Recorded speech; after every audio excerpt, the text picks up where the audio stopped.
Okay, so I'm not a NEPA nerd, but I'm going to do this in terms of the existing condition, where our public are at now, how to break the good, fast, cheap trap, practical tools for sincerity and simplicity in our messaging, practical solutions, and our desired condition, which is regardless of planned or unplanned, regardless of why there's a column in the air, that the smoke is always in our favor.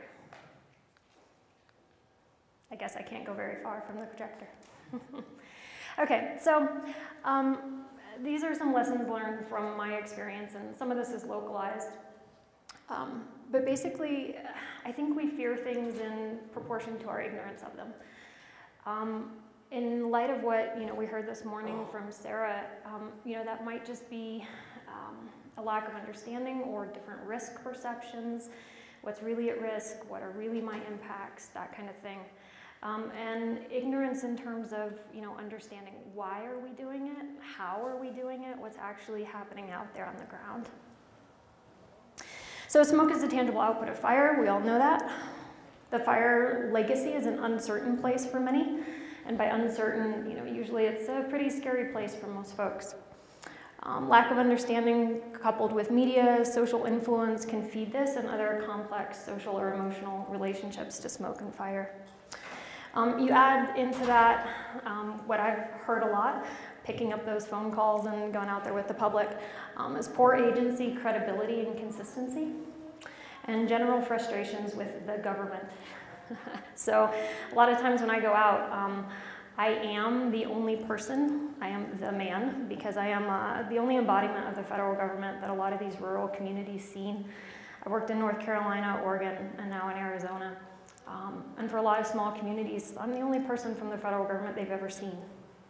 So your woes with taxes and healthcare and whatever else you're frustrated about all come because, all right, finally somebody from the federal government is here to talk to me. Okay, so lady, you and the whole Forest Service need to disappear. You can't do a thing right in the woods. Don't mess this up like you did the last one. I'll remember that forever. Okay. Folks think in Flagstaff area that 20% of our burdens escape. In Williams, within the past 10 years, we did have the twin fire, which was a prescribed fire that did escape.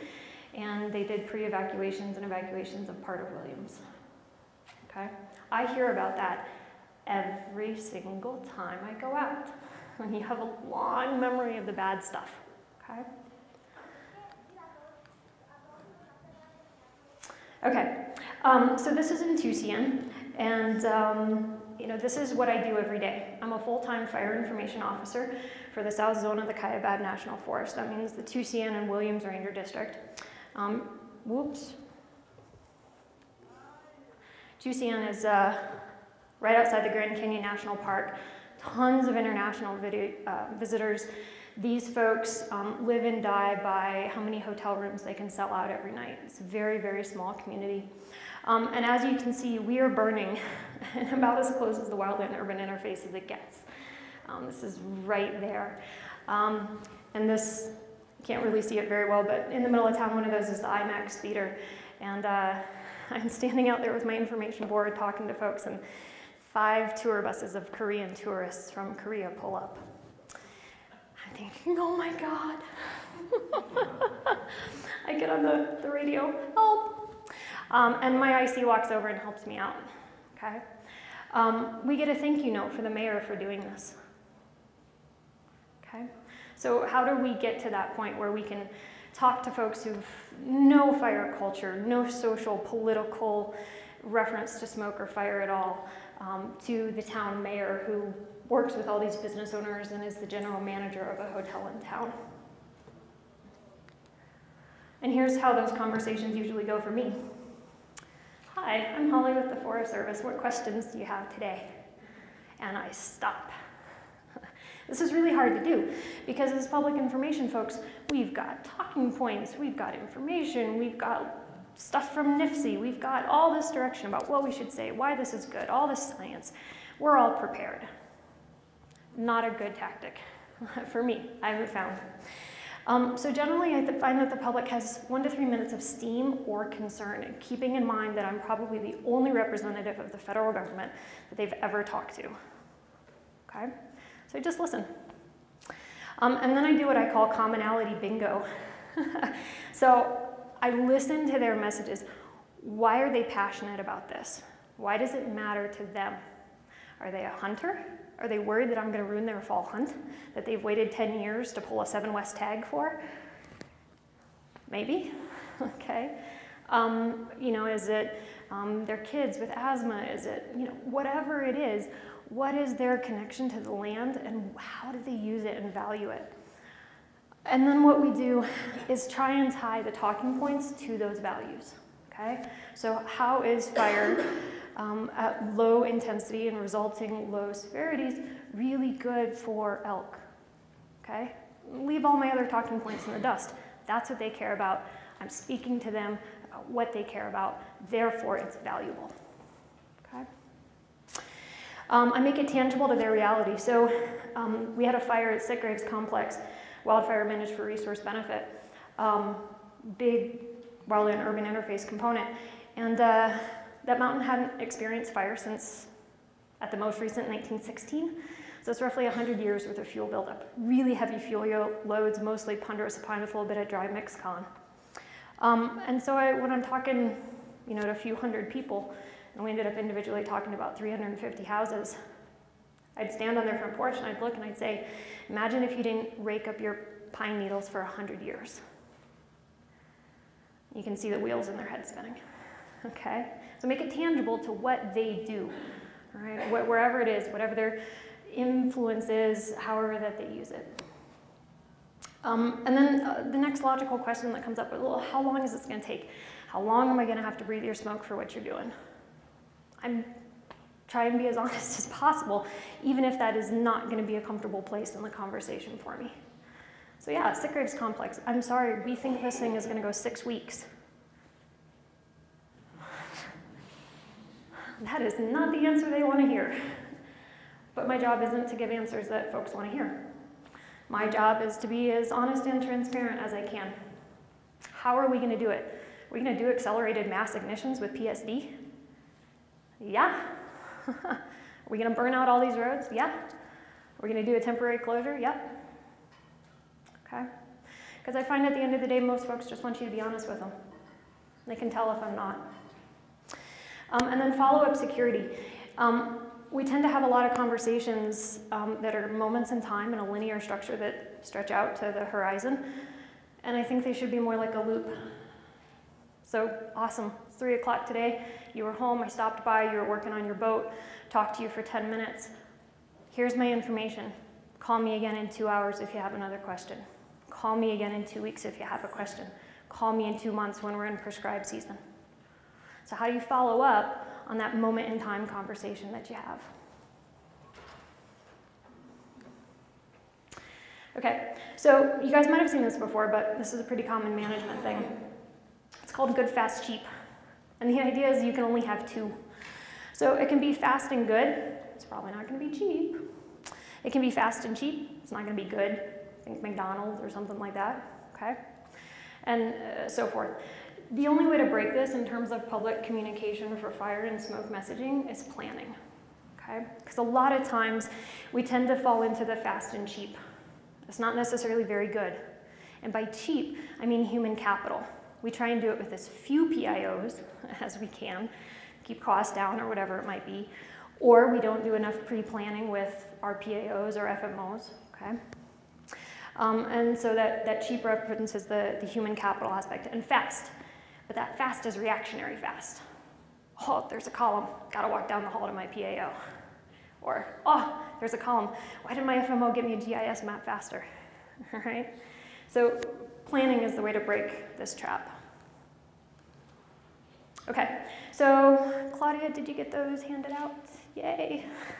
Okay, so I handed some of these out, and this is a toolbox that I develop and use and has been really successful on the Kaibab. And basically what this is my toolbox. So I have a list of items that I consider to be essential. If I do nothing else, this is what I'm going to do. The info phone line folks can call into, an advisory, news release, your phone calls for your super smoke sensitive folks. You're going to email your contact list, and you might do some individual contacts if you can. Okay? Recommended, trap line, website, internal update. Don't forget about your internals. InstaWeb, Punky Boards, Twitter. Okay? And I'll get into specifics on more of these. And then these luxury items are stuff like, well, okay, now you ordered me 2 other PIOs. Cool, I can run a Facebook page for you. Okay?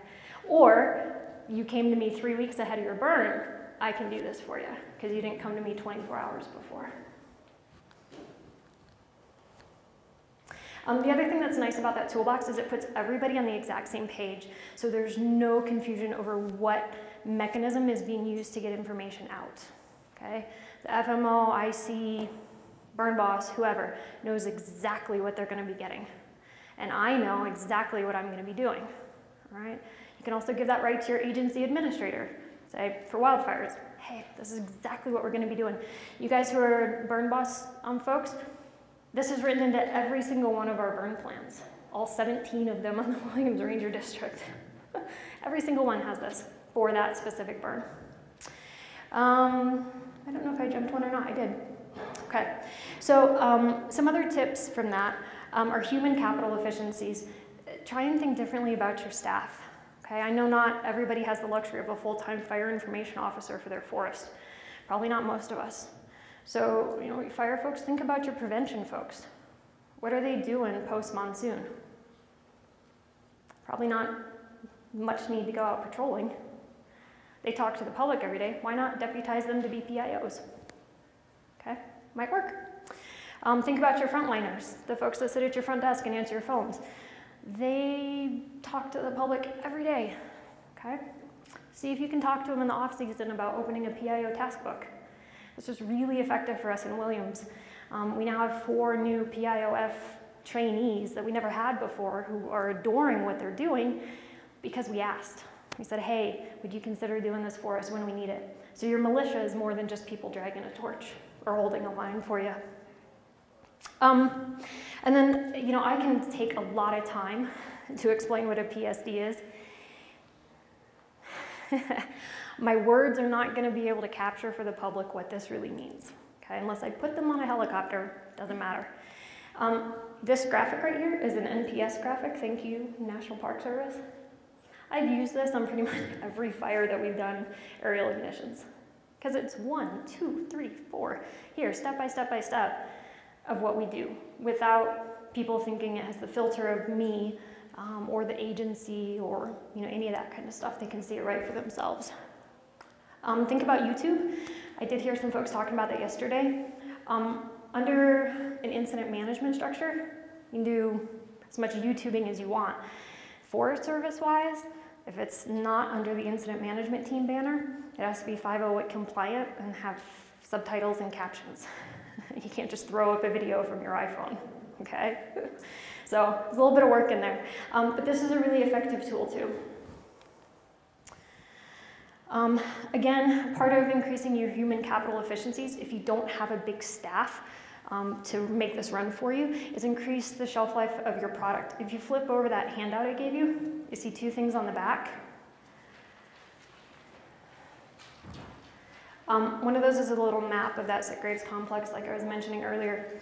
Notice there is no expiration date on this. And it's also not put out every day. I don't have the ability to go and update a message board every time.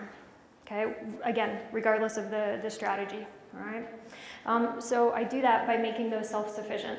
And that little thing, we handed out, I printed out 400 of them, so 400 people in Parks, Arizona must have those little things. They could put it on their fridge, and that way, whether there was smoke that day or not, they could call in and get the information, they could get Facebook, they could get InstaWeb, and they were self-reliant. It weren't dependent on me or a news release or the media to get that information.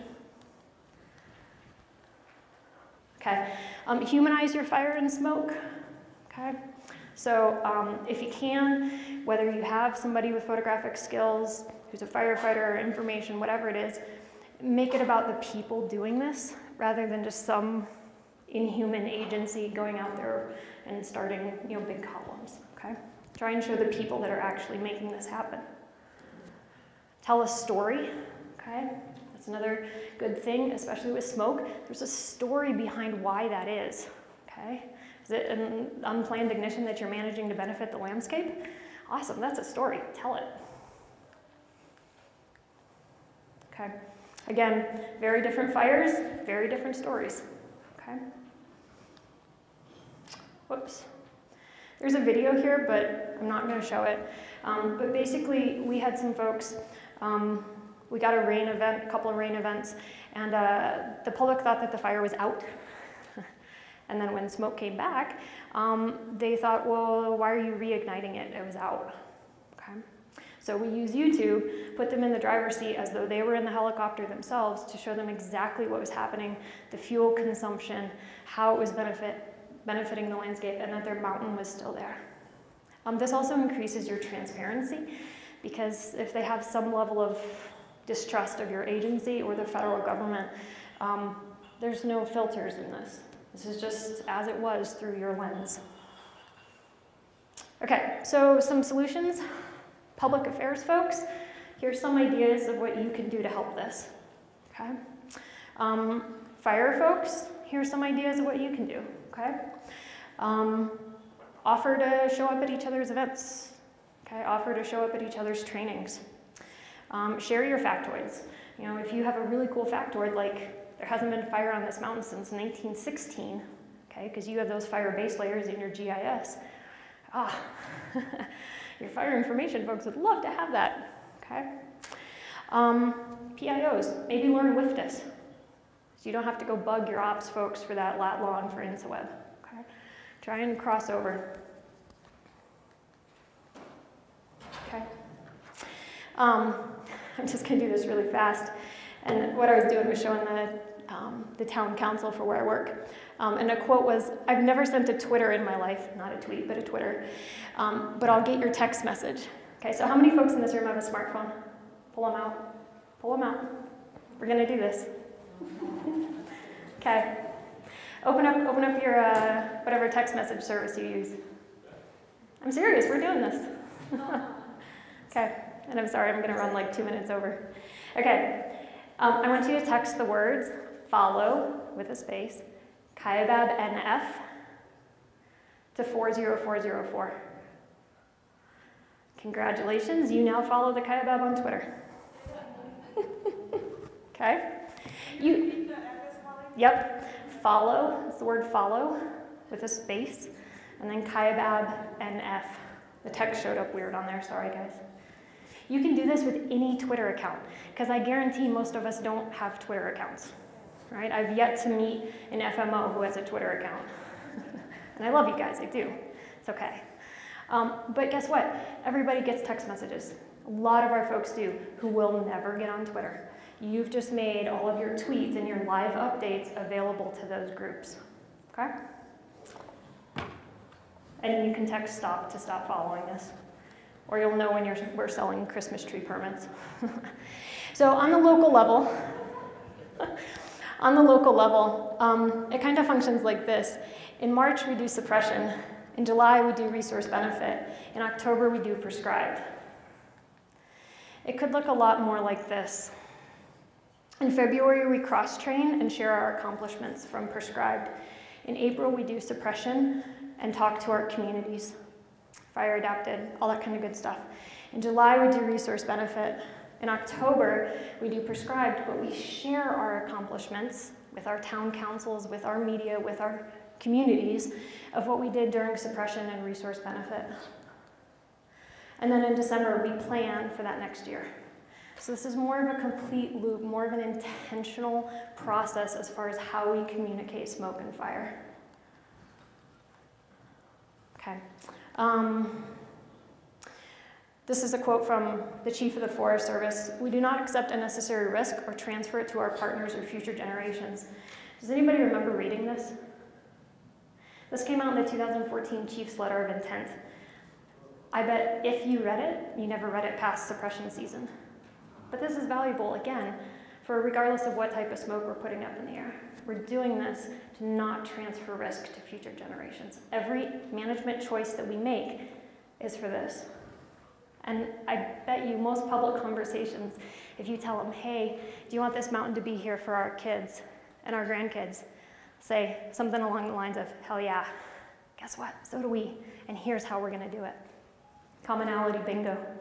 Cohesive strategy, chief's intent for all smoke? Yeah, maybe.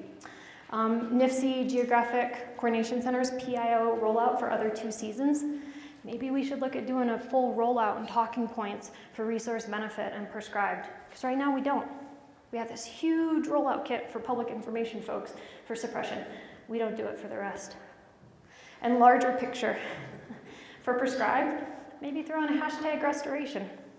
Okay? That's probably an objective on most of your burn plans. Hashtag InSweb, hashtag, hashtag. I'm just kidding with that one. Okay, so that desired condition, and I'm hurrying. How do we get the smoke to always be in our favor, regardless of what type of fire it is, regardless of what we're managing for? Okay, supportive, both internal and external, right? I want my public on the Kaibab to be self-reliant.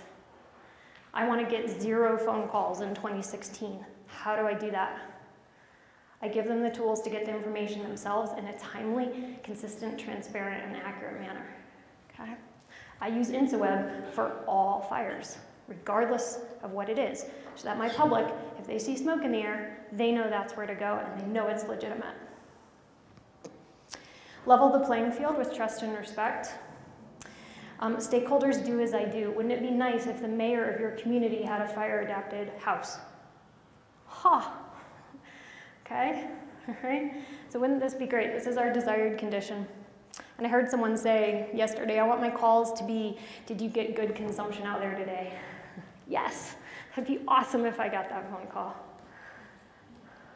Whoops, okay. And this is my Krake caveat that I always tell people. This is what works for me. So take what you want, leave what you don't. These are some really practical, nitty-gritty tools that I hope you can take back. And Monday, before you get to pile season, if you still have prescribed left, that you can start using. My email's up there if you have questions. I'm happy to send you any of the materials that I use. And I wish you guys the best as you continue to work with the public.